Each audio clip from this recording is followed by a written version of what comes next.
Што ни недостасува? Значи ефикасност, професионалност, интегритет и многу други работи кои што оваа политика ќе ја стават во функција. Значи, ние имаме искуство во вакви состојби, но за жал реагираме доцна. Проблемот е што реагираме доцна и потоа велиме да не се повтори. Меѓутоа, историјата, минатото, кое што е проценка на ризик во еден процес на сознавање каде треба да реагираме, не подучува дека имаме ние такви настани, не обрнуваме внимание, не ги проценуваме дали можат во иднина да се повторат или не и не обезбедуваме превентивни мерки како да ги спречиме.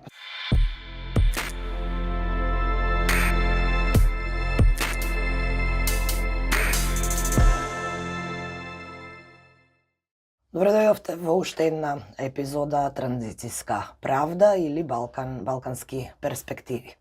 Оваа епизода ќе ја посветиме на темата жени и транзицијска правда и ќе ја појасниме малку повеќе резолуцијата на Обединети нации која се однесува токму на жените. Со мене е професорката Лидија Георгиева од Филозофскиот факултет, со која ќе поразговараме токму на овие теми. Професорке, ви благодарам што ја прифативте поканата. Добре дојдовте во нашето подкаст студио. Добро ве најдов, благодарам за поканата. Решивме во март да ја третираме оваа тема жените и транзицијата, меѓутоа се случи една страшна несреќа, па сепак моравме малку да паузираме од било каков вид содржини кои не се однесуваат на таа несреќа, но еве повторно се враќаме со нашите предвидени теми.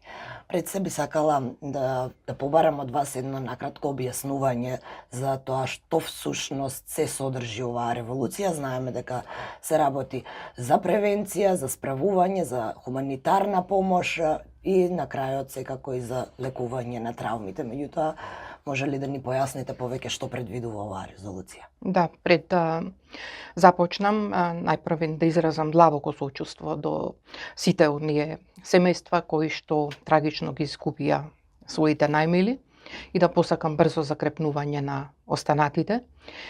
И секако дека оваа резолуција која што е предмет на нашава дискусија денес има допирни точки со многу од настаните со кои што ние секојдневно се соочуваме. Пред се затоа што ги засега во најголем дел и директно жените како една категорија, ранлива категорија во општествата. Меѓутоа, оваа резолуција, иако е донесена во 2020 година, значи на 20 годишнината од незиното донесување беше евалуирана и беа искажани забелешки и да речам препораки кои што понатаму треба да ја зајакнат незината имплементација.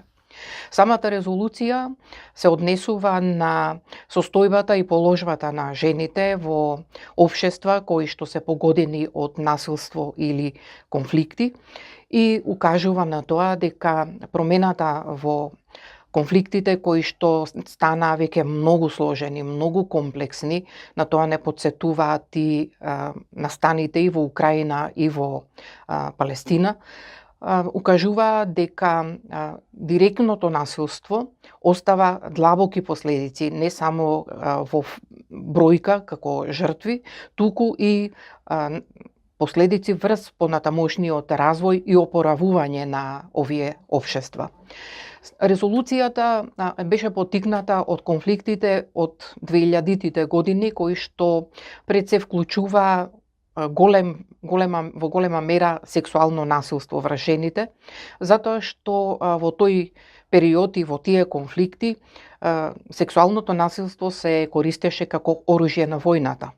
И последиците од оваа форма на насилство до тогаш не беа третирани ниту пак жените како поединечна категорија, девојчињата или момчињата како поединечна категорија во анализите и во политиките на меѓународните организации како да се справат со различни форми на насилство.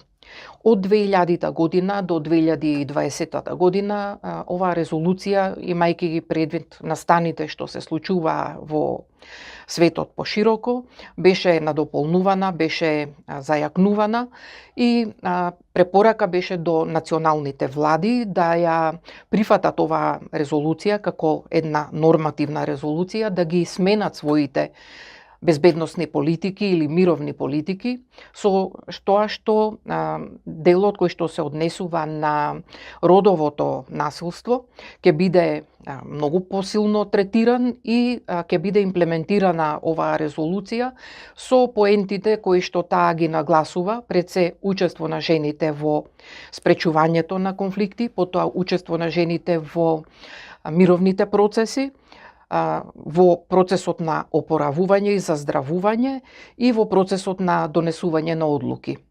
И може да се констатира од разни, да речам, анализи и проценки и во рамките на Обединетите нации, од Агенцијата на Обединетите нации за жените, но и од други регионални организации, дека во првиот налет на имплементација на оваа резолуција имаше послаб интерес или одзив на државите, но ако го сведеме тоа на регионот на Балканот, скоро сите држави донесоа такви планови, односно национални акциски планови со кои што ќе ја имплементираат резолуцијата. Може да се каже и дека првиот дел од самата резолуција се однесуваше пред се на сексуалното насилство и на последиците од употребата на насилство врз жените. Меѓутоа, со понатамошниот развој и дополнување на оваа резолуција, таа се прошири со учество на жените во мировните процеси и во делот на финансирањето на или буџетирањето на родовите политики, но и на имплементацијата на локално ниво. И тука треба да нагласам дека има разлика во однос на имплементацијата на оваа резолуција и политиките и на национално, но и на меѓународно ниво, а од друга страна и од страна на државите кои што испорачуваат вакви политики и оние кои што се приматели на вакви политики. Значи, оние кои што испорачуваат пред се западноевропските држави, овој проблем го гледаа како проблем на земјите кои што споменуваат низ насилство, кои што треба да се справуваат со последици од насилство, како што рековте, со транзицијската правда, а од друга страна пак државите кои што се жртви на ваков тип на насилство, треба да направат една саморефлексија за тоа каде се наоѓаат и колку од овие политики се применливи кај нив, и некако се подели таа, да речам, обврска на некои кои што треба да ги креираат политиките и некои кои што треба да ги имплементираат. Сега би сакал малку и за оној дел кој што предвидува превенција. Да. Ние можевме на Балканот да видиме како се прелеваат конфликти од една држава во друга, почнувајќи со страшната југословенска војна, војната во Босна, потоа следеше Косово, потоа следеше Македонија. Во цел оној дел или обид за превенција, можевме ли многу порано да ги препознаеме овие текови и порано да превенираме некои кривични дела или некои воени злосторства кои што се случија врз жените во овие други држави после оние страшни настани кои што се случија во Босна?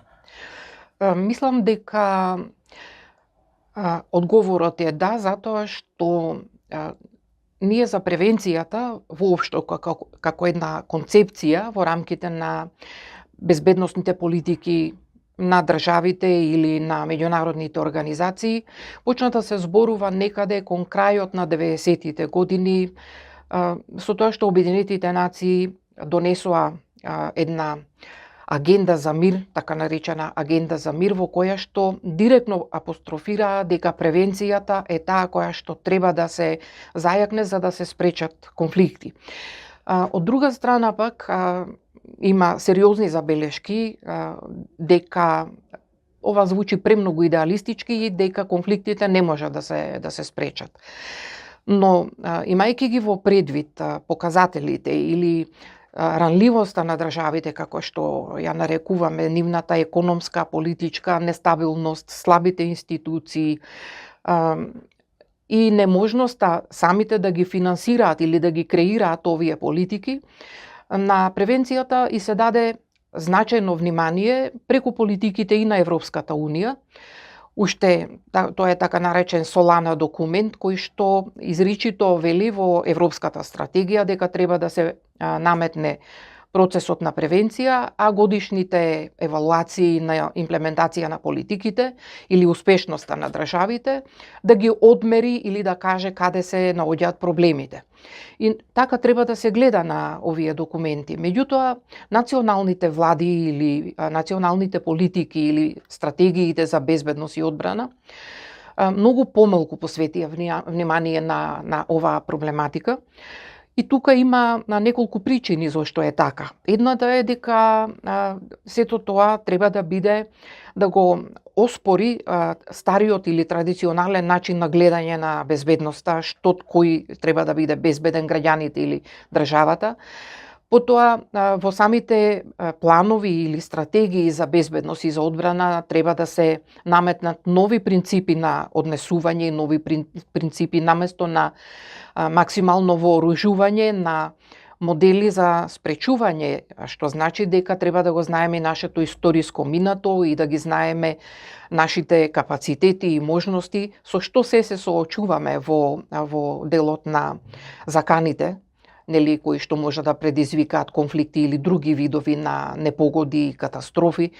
Значи, Кочани само не подсети колку сме ранливи. Само не подсети дека некои од елементите на нашата политика многу повеќе треба да бидат зајакнати и многу повеќе внимание да им посветиме и да ги финансираме. Значи, вториот проблем е финансирањето и во националниот акциски план, во првиот план на Република Македонија.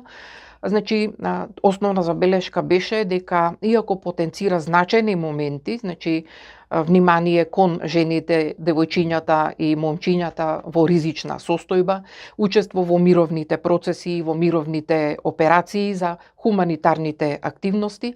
Сепак, тука немаше финансиски импликации за имплементација на овој план и тоа беше главната забелешка зошто не можеше да биде, да речам, во целост или во одреден процент имплементиран. Иако, целиот процес на донесување на овој план беше многу инклузивен, многу од министерствата определија своји представници во рамките на работна група која што беше формирана во Министерството за труд и социјална политика. И јас навистина како дел од овој процес многу го ценам целиот тој придонес на институциите, но финансирањето и потоа симнувањето на овој процес на локално ниво во самите заедници требаше да биде многу посилен и посилно поддржан, но овдека мислам дека многу помогна соработката со граѓанскиот сектор и дел од граѓанските организации кои што исто така превзема голем дел од оваа обврска да го ја кренат јавната свест и да направат и обуки, да направат тренинзи за сите оние кои што се заинтересирани и кои што може да бидат вклучени во овој процес на превенција. Туму тоа сакам да ве прашам, што е ефектот од сите овие обуки? Еве сега кога се подготвував за ова интервју и кога барав што се направила државата во контекст на оваа резолуција или во контекст на жените, се што можев да налетам за оние акцијски планови се само организирање на обуки за жените и тоа претежно финансирани од Агенцијата на Обединети и UN Women. Освен обуките, што друго е направено во оваа држава откако е донесена резолуцијата до денеска и дали сметате дека само со обуки е доволно, бидејќи моето лично мислење е дека жените веќе, особено овие кои вие ги споменавте и дел од граѓанскиот сектор, дел од жените во политиката, веќе го имаат знаењето за тоа што треба да се направи. Дали само обука е доволно за да ја имплементираме оваа резолуција и нормално за да ја заштитиме жената во едно поствоено или постконфликтно општество? Или хумано општество, можеби Да. да кажеме. Значи, дел од целите беше подигнување на јавната свест. Меѓутоа, таа цел е долго време присутна и не секогаш е приоритет, да речеме, во тоа дека јавната свест е таа која што треба да биде одржана за да се применуваат овие политики. Не само во Македонија, туку и во целиот регион, со исклучоци, например во Босна, каде што многу силно граѓанскиот сектор го повлече овој процес за да применува сериозни и активни политики. Значи, обуките се неопходни, но не се доволни.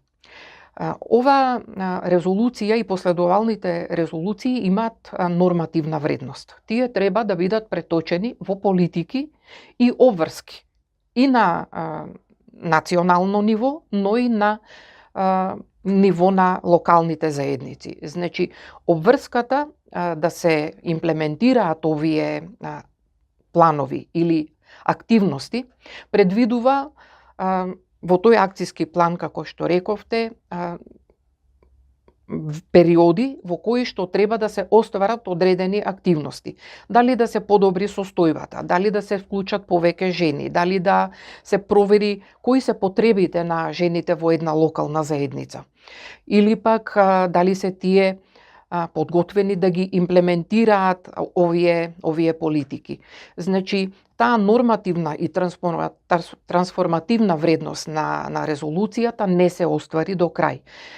Некои коментира дека останавме само на зборување, наместо на имплементација и на реализација на овие политики.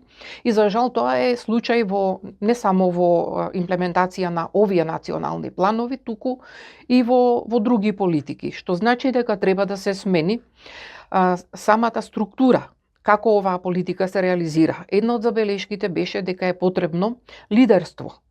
Значи, некој во кој што ќе се препознаат и самите вредности и политики на оваа институција и дека сега не можам да тврдам дека тоа би бил национален координатор или така натаму, затоа што многу од овие политики имаат една таква структура и тоа се покажа дека е недоволно за таа да речам политика да се имплементира од национално до локално ниво.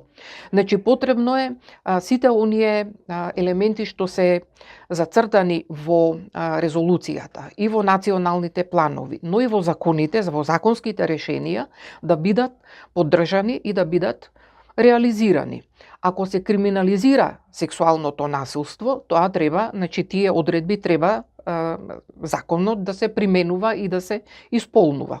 Ако зборуваме за превенција, тогаш треба да ги најдеме или да ги зацртаме и тие елементи во законите и во регулативата кои што ќе ја зајакнат превенцијата. За жал, политичката волја често пати критикувана, дали е доволна или е недоволна, игра голема улога на овој план и во голема мера ние немаме елементи на превенција во голем дел од нашите политики. Значи, ние пред да донесеме, пред првиот план да се донесе, направивме студија за тоа кои се потребите.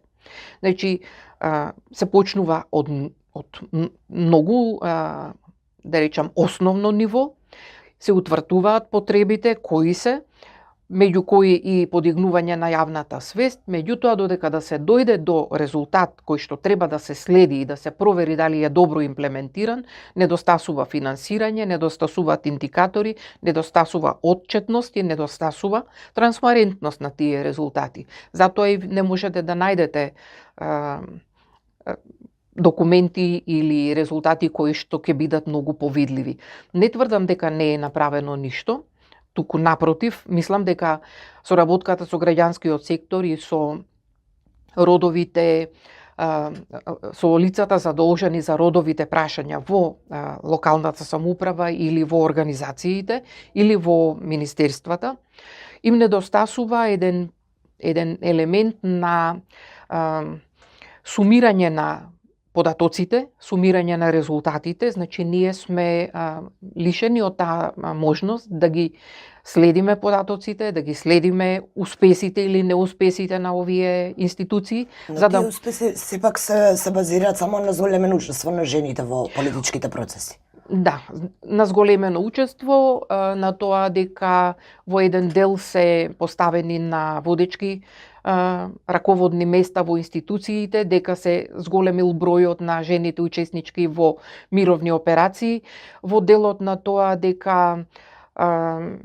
може да се подобрат и други елементи, но во суштина, значи овие да ги наречам концепти, зголемување, зајакнување, учество и така натаму, во финалната фаза треба да имаат еден резултат. А тој резултат е дека ќе бидеме способни да се чувствуваме безбедно, да се чувствуваме сигурно и дека решенијата кои што државата и институциите ги нудат, ќе ги заштитат жените, прво ќе спречат секакви обиди на насилство, кои што се во законот регулирани против жените, а потоа и ќе ги зајакнат политиките, односно состојбата со која што жените се соочуваат.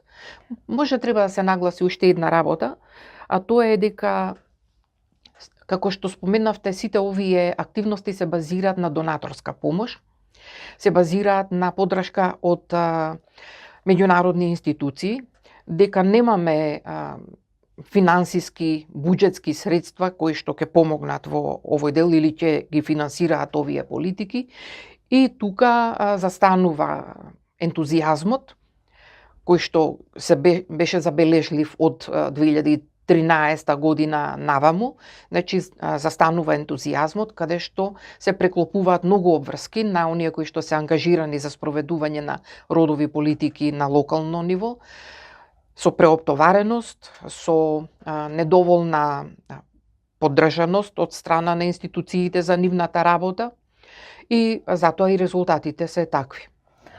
Дали сметате дека на Балканот успешно се справивме со некои последици од војната, пред се тука ќе ги споменам сексуалното насилство, меѓутоа и не е само сексуалното насилство за време на конфликт. Во постконфликтниот период многу жени остануваат вдовици, самохрани, мајки, тоа има психолошки ефект кој можеби моето чувство барем е такво дека ние како општество не ги сваќаме доволно сериозно ваквите состојби. Што е она што го направија балканските држави за да им помогнат на жените и за да се изборат со целата таа траума? Еве, не мора да е само сексуално насилство, меѓутоа сепак ќе го ставам акцентот и на сексуалното насилство. Што е направено во овие наши држави како Босна, Косово, Србија, Македонија? Знаеме дека има огромен број жртви, особено настаните во Босна кои што се случува. Ние мислиме веројатно дека тоа се случува на некое друго место. Не сме доволно свесни колку таа форма на психичко и физичко насилство кон жените и пред, и за време, и по конфликтите е силна и колку остава сериозни последици. Дали е доволно направено? Мислам дека не е, затоа што прво не беше криминализирано оваа форма на насилство. Дури со донесувањето на оваа резолуција во 2000 година, меѓународните институции па и државите почнаа да зборуваат или да применуваат мерки за да се разреши оваа ситуација. Но и во ситуациите на транзицијска правда, значи на регистрирањето на овие форми на насилство и на процесуирањето имаше недостатоци, затоа што голем дел од овие форми на насилство прво не беа пријавени, а второ беа забошотувани од страна на политиката да излезат на виделина и со нив да се справат. Но ќе забележите дека дури откако големи случаи или јавноста и медиумите ќе информираат за вакви случаи на насилство, јавноста тогаш е свесна, тогаш е информирана за овие форми на насилство. Мислам дека не е доволно направено, особено нели формирањето на Хашкиот трибунал, формирањето на другите институции за бележење на различните форми на насилство ги евидентираат, но на крајот или жртвите се повлекуваат или пак се плашат од формата како ќе бидат третирани во тој процес на доаѓање до вистината. И во многу случаи вистината не доаѓа на виделина. Мислам дека има простор каде се уште ова да се направи, ако имате во предвид дека и во мирновремени услови насилството врз жените е драстично зголемено и во форма на психичко и на физичко насилство и во други форми на социјална исклученост, спомнавте вдовици, спомнавте деца без родители.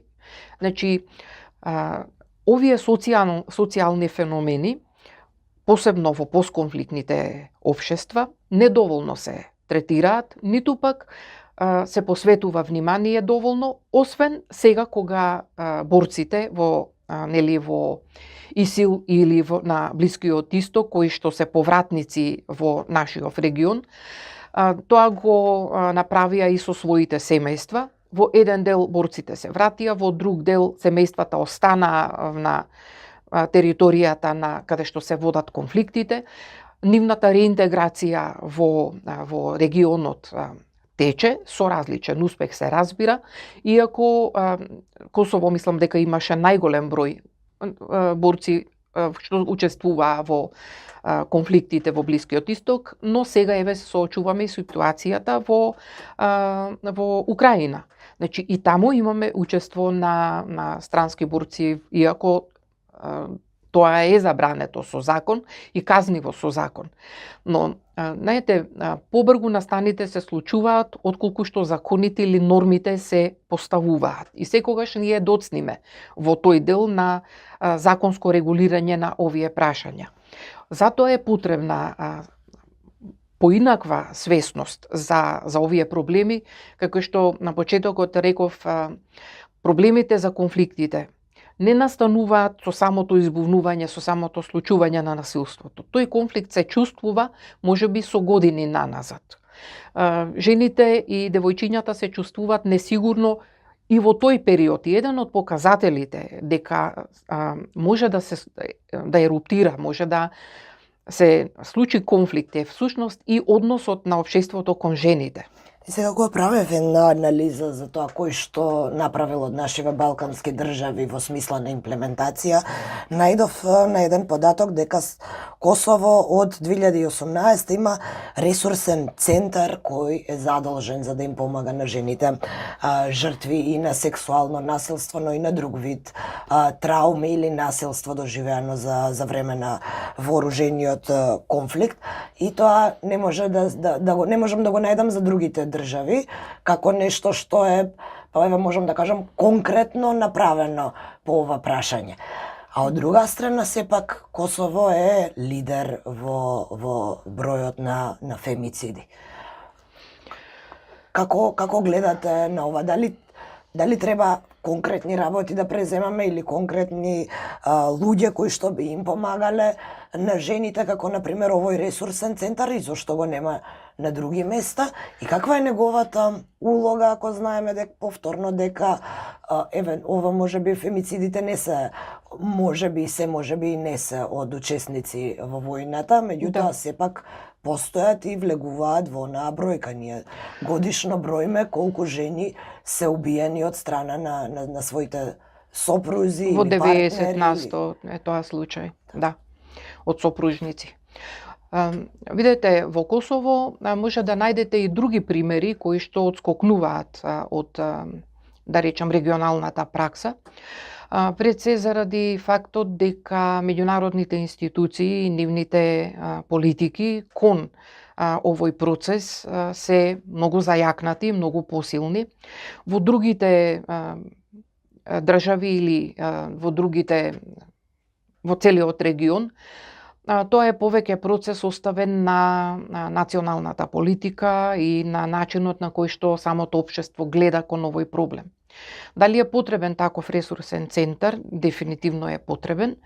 Меѓутоа, ќе потсетам дека во рамките на Министерството за труд и социјална политика и во делот на заштитата на жените од физичко насилство, постоја и прифатни центри, постоја и заштитени центри во кои што жените можеа да бидат сместени, во кои што можеше да им се укаже и помош и кои што можеа да бидат на тој начин обезбедени од повторување на насилството или да им се даде стручна психолошка и друга помош, и лекарска се разбира. Мислам дека во тој дел мора да се врати еден вид на политика која што ќе обрне внимание на ова, дали тоа ќе бидат центри или на некој друг начин. Значи, не мора да се ослонуваме на нови институции, затоа што постоечките институции веќе ги имаат тие капацитети, односно претпоставувам треба да ги имаат тие капацитети, но дали ги реализираат, дали имаат финансиски капацитет тоа да го направат. Дали има и кадровски капацитет тоа да го направат. Не се сите луѓе вработени во МТСП обучени така е, за но да тука се треба, значи тука ја гледаме и соработката помеѓу Министерството за внатрешни работи, Министерството за труд и социјална политика и другите министерства кои што имаат обврска и задолжение да ја креираат родовата политика. И сега јас на неколку пати се обидував да разберам зошто е потребно помеѓу самите министерства да се склучуваат меморандуми за соработка за да се оствари некоја политика. Ова подразбира дека секој од институциите треба да има изградена политика и да има обезбедено и кадровски, и финансиски, и други средства за таа политика да ја финансира и да ја спроведува. Што ни недостасува? Значи ефикасност, професионалност, интегритет и многу други работи кои што оваа политика ќе ја стават во функција. Значи, ние имаме искуство во вакви состојби, но за жал реагираме доцна. Проблемот е што реагираме доцна и потоа велиме да не се повтори. Меѓутоа, историјата, минатото, кое што е проценка на ризик во еден процес на сознавање каде треба да реагираме, не подучува дека имаме ние такви настани, не обрнуваме внимание, не ги проценуваме дали можат во иднина да се повторат или не и не обезбедуваме превентивни мерки како да ги спречиме. Сега се приближуваме кон крајот на овој разговор. Аз би сакала да ве прашам, бидејќи до сега разговаравме многу конкретно за нашите држави, за нашиот регион поточно, за Балканот, меѓутоа морам да ве прашам за вашето мислење за улогата на меѓународниот фактор, меѓународните организации, пред се Обединети нации како една светска организација која впрочем и ги носи сите овие резолуции. Генералното мислење е дека потврлија со својата улога и во Босна, и во Косово, и во Македонија, а еве во моментов, како што споменавте неколку пати, беснеат две активни жаришта, жестоки војни, и тоа Русија и Украина. Украина има повеќе од 1000 километри фронт, што воопшто не е за занемарување, тоа се огромен број луѓе, милиони луѓе кои живеат во такви услови и катастрофалната хуманитарна состојба која што се случува во моментов во Газа, каде што повторно најголем број од жртвите се сепак жени и деца. Што направија Обединети нации, што направија другите меѓународни институции, не е тука само Обединети нации. Да.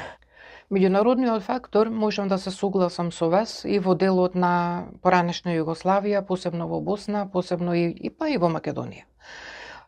Иако си ги припишува заслугите дека спречил подлабоки конфликти, дека спречил проширување на војните и така натаму, во академската средина има доста анализи кои што ги критикуваат начинот на дејствување и на Обединетите нации, но во овој случај и на регионалните организации и ОПСЕ, и Европската унија, и НАТО во овие конфликти. Критиките се пред се од еден аспект дека меѓународните организации воспоставија една политика дека конфликтите се приближно секаде исти, дека настануваат заради ерупција на национализам, етничка нетрпеливост и така натаму, и дека примената на мировните договори кои што ќе го запрат насилството, ќе постават една линија на раздвојување помеѓу страните, а потоа и ќе дадат некоја хуманитарна помош за да ги олеснат состојбите, е доволна за на овој начин да се помогне на државите. Но искуствата и анализите и кај нас, но и сега многу повеќе и на западните аналитичари покажуваат критика, сериозна критика на овој начин на политики и донесување на одлуки во интервенција, односно откако ќе настане насилство и откако ќе се случај голем број на жртви.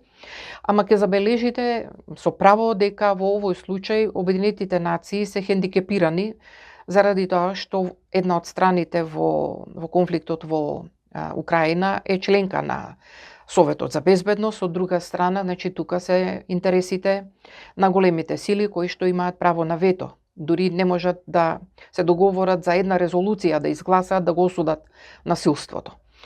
Истото тоа се случува и за Газа.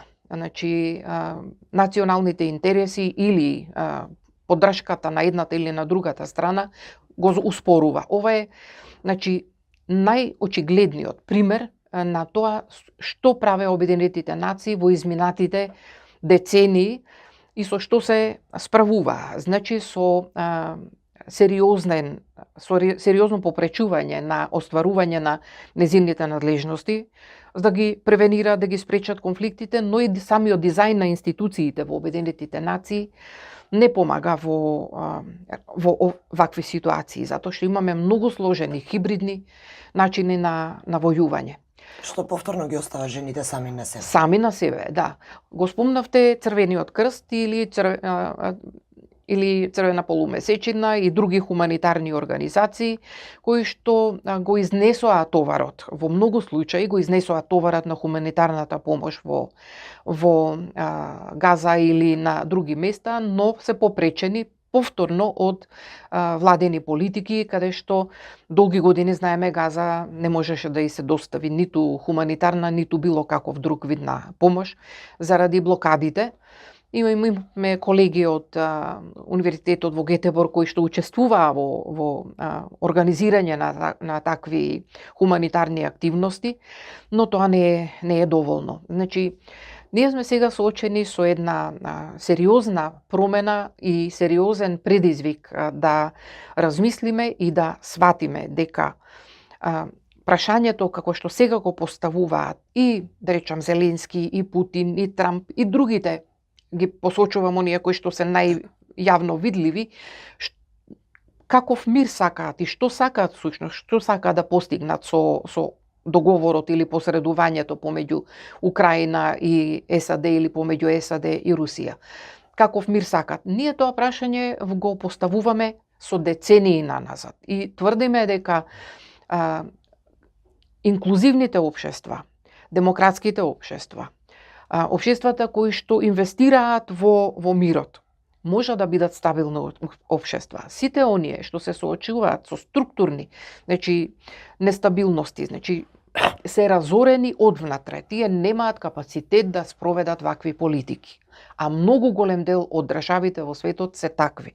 Значи, ретки се државите што можат да речат дека нас не ни треба соработка, помош или да го одржиме мирот во регионот или кај нас од Обединетите нации. Целиот систем е во еден вид на преиспитување и мора да биде сменет, односно прилагоден на сегашните и минатите во, да речам, 10-15 години искуства кои што покажуваат дека неефикасноста на овие меѓународни институции е дел од проблемот како да се решат конфликтите. Со тоа што тие не помагаат, односно применуваат погрешни политики, ненавремени политики, краткорочни политики, а не онакви какви што се потребни на самата држава. Па тука произлези еден концепт, го нарекуваат хибриден мир, значи да се види со тоа што меѓународната заедница нуди, а што е потребно на некоја заедница, на некоја држава, за да се дојде до решение кое што може да се преточи во позитивно искуство. Ние такво решение досега не видовме. Значи секаде компромисот кој што и од двете страни бара да се откажат од некои од своите интереси и принципи, само го заострува и го одложува, односно го смрзнува конфликтот и неговото решавање, и затоа во некоја наредна фаза се соочуваме со повторно нестабилност, со повторно преиспитување зошто пред толку години беше вака, века и нас сега со ситуацијата околу тоа дали е целосно имплементиран Охридскиот договор, не е имплементиран, дали тој, иако во него немаме родова димензија. Немаме родова димензија, имаме образовна димензија, но во самиот договор немаме родова димензија, исто како што нема родова димензија ниту во другите договори во регионот. Професорке Георгиева, ви благодарам многу за одвоеното време. Благодарам и на вас. Тоа беше разговорот со професорката Лидија Георгиева од Филозофскиот факултет, со која поразговаравме за улогата на жените и за тоа што се е направено на Балканот во постконфликтните или поствојните периоди. Се надевам дека барем малку успеавме да ви ги доближиме прашањата за мирот во овој проект на ЗФД форум, кој што има за цел да работи на прашања кои го помируваат ова општество и кои треба да воспостават еден траен и одржлив мир. Ви благодарам за вниманието со кое не следевте. Јас сум Кристина Товска. Во следната епизода се гледате со колешката Еви Шкопи. Довидување од мене.